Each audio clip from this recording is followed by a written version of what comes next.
ชูหมักนังคำปนตาเตยุกปันผู้เรียนอันมีน้ำกัดเลือสีเปิ้นในตรงวงการเดียนหมักหนังอันมีจิวาปันลงดอ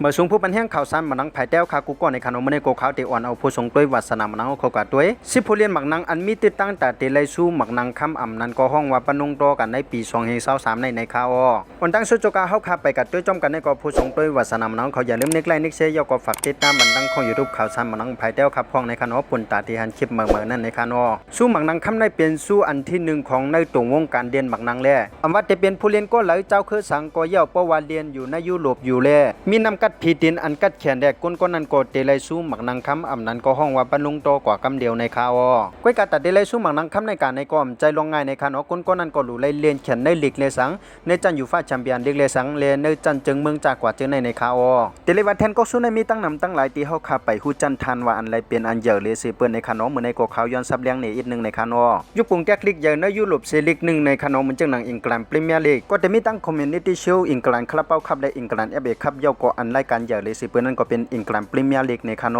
ปอจันรายการยุโรปนั้นก็จะมีตั้งยูโรปาคอนเฟอเรนซ์ลีกและยูโรปาลีกเยาก็ยูฟ่าแชมเปี้ยนลีกเตียนเยอะเลยสิเปิ้นในคานปอจันจึงเมืองจันทวีปนั้นก็จะมีตั้งยูฟ่าเนชั่นลีกเยาก็ยูโรรายการเตียนเยอะเลยสิเปิ้นนั้นก็เป็นฟีฟ่าเวิลด์คัพในคานอันห้องว่ากอกซุ่มมันนังกำผานั้นในข่าวเหมือนกันตั้งสู้ผู้เล่นอันกัดเขียนที่ยุคปานนั้นก็มีตั้งนำตั้งหลายในคานอำว่าจะเป็นแมนออฟเดอะแมตช์ว่าซอกเต็นคำว่าจากว่าเจนในคานอก้อยกาอันยิ่งใหญ่เลยสิเปิ้นนั้นก็เตรียมป่วนได้เหมือนจังหนังสู้หมักนังคำในคานอกำแนวคำว่าด้วยอันที่เว็บไซต์ good.com ละเอียดออกมาผู้เล่น10ก็อันมีติดตั้งตัดได้เลยปันลงต่อกันในปีในคานอเขาคำว่าด้วยกันที่ผู้เล่นกดที่10อันตั้งในคานอกดที่10นั่นก็เป็นจูเลียนอเวเลสอันเป็นแถวหน้าของแมนเชสเตอร์ซิตี้นั่นในข่าวนำกัดของเขาในปี2022ปี2023ในก็เตเลยว่าโรงเรียนปันแมนซิตี้ตั้งเสียงตั้งมวดสร้างกันเลยถึง23โกยาวก็แอสซิดอันนั้นก็ห้องว่าส่งปันนั้นไล่ถึงเป็น6โกป้าแมนซิตี้นั่นออกมาไล่ถึงเป็น3แทนก็สู้ในคานออำว่าจะเป็นยูฟ่าแชมเปี้ยนลีกอังกฤษพรีเมียร์ลีกเลยตั้ง FA คัพแถมในจันจึงเมืองนั้นก็เข้าไปจอยเป้าเมื่ออากินตินาได้ไล่แทนก็สู้ฟีฟ่าเวิลด์คัพอันนั้นก็ห้องว่าก็สู้มันนังกำพากาแทงลูกก่อนในข่าว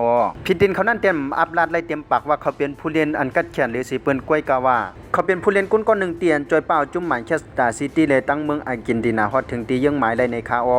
ก็ที่9โรเบิร์ตเลวันดอสกีแถวหน้าของบาร์เซโลนานำกัดของเขาในปี2022ปี2023ในก็เตเลวาโรงเรียนปันบาร์เซโลนาตั้งเส้นตั้งมัวสร้างกะไล่ถึง35โกยาวก็เอสซิไล่แทง10โกจอยเป้าบาร์เซโลนาในไล่แทนก็สู้สเปนลาลิกาและตั้งสเปนซูเปอร์โกปาแทงลูกก่อนเป็นสมาอาซาเขานั้นเตเข้าถึง35ยาวในซิตาก็ก้อยกาผิดดินเขานั้นก็ตั้งตึกกัดแขนอยู่เหมือนเก่าในปี2020นั้นก็เขาถูกยกย่องว่าเป็นที่1บนตาเตไลสู้หมักนังค้ำการในคานอก้อยกาลีซีไลที่มันมียอกาโควิด10เขาในเขามาเกี่ยวข้องแลผู้เหยื่อภัยตรงวงการนังเขาก็เลยยกเลิกการปันสู้หมังนังคำในกว่าในข่าว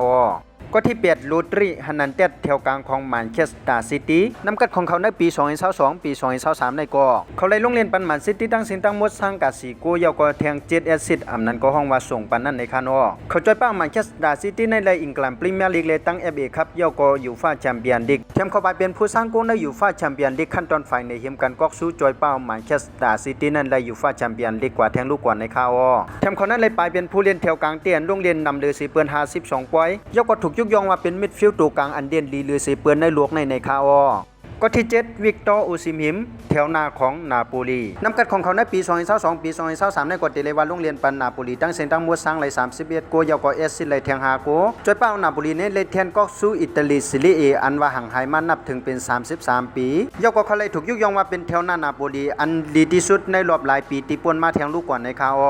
ก็ที่6อีคายกุนดูกันผู้เล่นแถวกลางของแมนเชสเตอร์ซิตี้นำกัดของเขาในปี2022ปี2023ในก็เรียนปันแมนเชสเตอร์ซิตี้ตั้งเสียงตั้งมวดสร้างกันเลย13โกยาวก็แทง7แอสซิสต์จอยเป้าแมนเชสเตอร์ซิตี้ในและอังกฤษพรีเมียร์ลีกและ FA คัพยาวก็ยูฟ่าแชมเปี้ยนลีก3แทนก็สู้อันยิ่งใหญ่ในพรีเมียร์ลีกอันมีชื่อว่าทริปเปิลแชมป์แถมเข้าไปเป็นผู้สร้างโกเมืองยากันตั้งลีดอยู่ในเตและตั้งเอปาตันยาวก็จอยเป้าแมนเชสเตอร์ซิตี้ในและอังกฤษพรีเมียร์ลีกกว่าแถมเข้าไปเป็นผู้เล่นก้นก่อนอายุใหญ่ที่สร้างโกใส่แมนเชสเตอร์อยู่ในแต่2ลูกใน FA คัพขั้นตอนไฟในเฮียมกันก็สู้เป้าแมนเชสเตอร์ซิตี้นั้นไล่ FA คัพกว่าเขาเป็นผู้เล่นเจ้าเยอรมนีก้นก็เลียวในคานอเตียนมาโรงเรียนในอังกฤษพรีเมียร์ลีกจอมจุ่มแมนเชสเตอร์ซิตี้เลยเตียนออกมาในเซเปื้อนในข่าว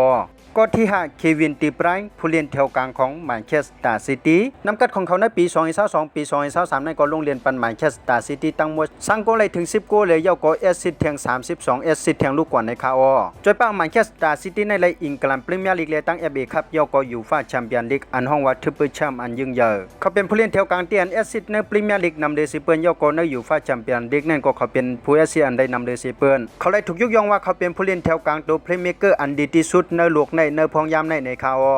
ก็ที่4วินิจูสจูเนียร์แถวหน้าของเรอัลมาดริดนำกัดของเขาในปี2022ปี2023ในก็ลงเรียนปันเรอัลมาดริดทั้งหมดสร้างกันเลย24โกยาวก็แทง25แอสซิสต์ในคาออแถมเข้าไปจอยเป้าเรอัลมาดริดเลยแทนก็สู้สเปนโกปาเตเลยูฟ่าซูเปอร์คัพยาวก็ฟีฟ่าคัพเวิลด์คัพแทงลูกก่อนในคาออเขาเลยถูกยกย่องว่าเป็นผู้เล่นแถวหน้าผังขวาเตียนมีนำกัดผิดดินอันกัดเขียนเตรียมย่อมเพลเล่เขามีนำกัดผิดดินปิ้งปอกปุ่นตาขึ้นมาต่อสู้ลิงฮาลานและตั้งคิริยันอิมปาเป้ในอนาคตตั้งนานนั้นอยู่ในคาออก็ที่3คิลิยันเอ็มปาเป้แถวหน้าของ PSG อำนั้นก็ห้องว่าปาริสแชงแชมป์เมียงนำกัดของเขาในปี2022ปี2023ในก็ติเลยว่าโรงเรียนปัน PSG สร้างกันเลยถึง53โกยาวก็เทียง14แอสซิสต์จอยเป้า PSG ในเลยแทนก็สู้ปินติดลีกูแลแทนก็สู้อันมีชื่อว่าแฟรนซูบาคัพในคาออเป็นสมัยเจ้าตัวนั้นได้เป้า PSG ในเลยแทนก็สู้ปินติดลีกูก้อยก็การที่เขาสร้างเลย50โกขึ้นเหนือเลยเป้าจึงมึงปินติดในเขาถึงขั้นตอนไฟในเฮียมกันคอกสู้ในฟีฟ่าเวิลด์คัพเทียมเข้าไปเป็นผู้เล่นก้นก่อนตั้งสุดที่ฮัตทริกใส่ในขั้นตอนไฟในเฮียมกันคอกสู้มือฟีฟ่าเวิลด์คัพนั่นในคานอ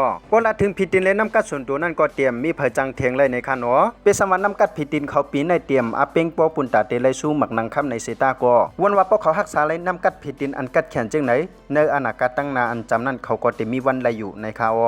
ก็ที่2เออร์ลิงป๊อปฮาลันด์แถวหน้าของแมนเชสเตอร์ซิตี้นำกัดของเขาในปี2022ปี2023ในก็ลงเรียนปันแมนเชสเตอร์ซิตี้ตั้งเสียงตั้งมดสร้างกันเลย53โกยาวกว่าแทง9แอสซิสต์เจ้าตัวเลยจอยเป้าแมนเชสเตอร์ซิตี้ในเลย3แทนก็สู้อันมีชื่อว่าอังกฤษพรีเมียร์ลีกยาวกว่า FA คัพยาวกว่ายูฟ่าแชมเปี้ยนลีกอันมีชื่อว่าทริปเปิลแชมป์อันยิ่งใหญ่การที่เขาเข้ามาอยู่ในจุ่มแมนเชสเตอร์ซิตี้เป็นปีอ่อนตั้งสุดเลยนี้นำกัดผิดดินอันกัดแขนทุบเปียศึกปืนในพรีเมียร์ลีกอันมีมานับ30ปีแถมเข้าไปเป็นผู้สร้างกงอันได้นำเลยซื้อปืนในอังกฤษพรีเมียร์ลีกเลยตั้งยูฟ่าแชมเปี้ยนลีกเป็นสมาคมใจผู้เล่นก้นก่อนเต็บตัดในยูฟ่าแชมเปี้ยนลีกขั้นตอนไฟในเฮียมกันกอกสู้นั่นในเซตาก็ก้อยกาเขาเป็นก้นก่อนอายุใหญ่อยู่ในคานอตีจอยป้าแมนเชสเตอร์ซิตี้ในออกมาได้ยูฟ่าแชมเปี้ยนลีกเป็นปอกอ่อนตั้งสุดในนาศึกปืนแมนเชสเตอร์ซิตี้ในคาออก็ที่1ลีโอเนลเมสซี่แถวหน้าของ PSG เจ้าของสู้หมักนังคำ7ปอกนำกัดของเขาในปี2022ปี2023ตีโรงเรียนปัน PSG ในกดตั้งเสียงตั้งมดสร้างเลย16โกยาวกว่าแอสซิสต์เลยแทง16โกจอยเป้า PSG ในเลยแทนก็สู้ปินติดลีกูเลยตั้งแฟรนซูเปอร์คัพนำกัดของเขาใน PSG นั่นก็ติเลยว่าอำลาดเลยเต็มปากในคานว่าเขาดีเป้งปอก้อยการนำกัดของเขาในจันจึงเมืองฟีฟ่าเวิลด์คัพอันเป็นปังเข่งมานังกำพาติป่นมาเมื่อปี2022นั่นด้วยเขาเป็นตัวเมียจึงเมืองอาร์เจนตินาที่สร้างเลย7โกยาวกว่า3แอสซิสต์เป้าจึงเมืองอาร์เจนตินาในเลยฟีฟ่าเวิลด์คัพกว่าที่ในคะแนนโนเตียนเขาถูกยกย่องว่าอัปเดตไล่สู้หมักนังค่ำการในปี2023ยาวก็เป็นพวกที่เปียดนึกการลงเรียนหมักนังของเจ้าตัวในคาออการตัดเตไล่สู้หมักนังค่ำในกาก็เตเลยว่าด้วยการตีนำกัดส่วนตัวของผู้เล่นเป็นเปิงใหญ่ในคานอพวกกัดด้วยขึ้นเมื่อปี2020ที่เมืองสเปนไล่สู้หมักนังกำพาการนั่นก็เตเลยว่ากวนตีไล่สู้หมักนังค่ำนั้นก็เป็นเมสซี่ในคานอในปี2014ที่เมืองเยอรมนีไล่สู้หมักนังกำพาการนั่นก็เตเลยว่ากวนตีไล่สู้หมักนังค่ำนั้นก็เป็นคริสเตียโนโรนัลโดในคานออำนั้นก็ในปี2018ที่เมืองเป็นติดไล่สู้หมักนังกำพานั่นก็กวนตีไล่สู้หมักนังค่ำนั้นก็เป็นลูกาโมเทสในคานอเพราะข้าเป็นจึงก็เย้าในคานอในวันที่1เดือนที่8ปี2023ในเฮาคากดเตไลฮู้กันว่าไผเตไลเป็นก้นก้อนกึ่งทึกสู้หมังนังค่ำการในปี2023ในคานอตั้งเสียงทั้งหมดก็มีจังหนังในคานอสังเจว่าผู้ทรงต้วยวาสนามน้องเขาเก็บด้วยทรงต้วยลองข่าวสารหมังนังไผใต้ในก็อย่าลืมนึกไลค์นึกแชร์ยกก็ฝากติดตามบันทึกของ YouTube ข่าวสารหมังนังไผแต้วข่าวพองในคานอไม่ชงค่า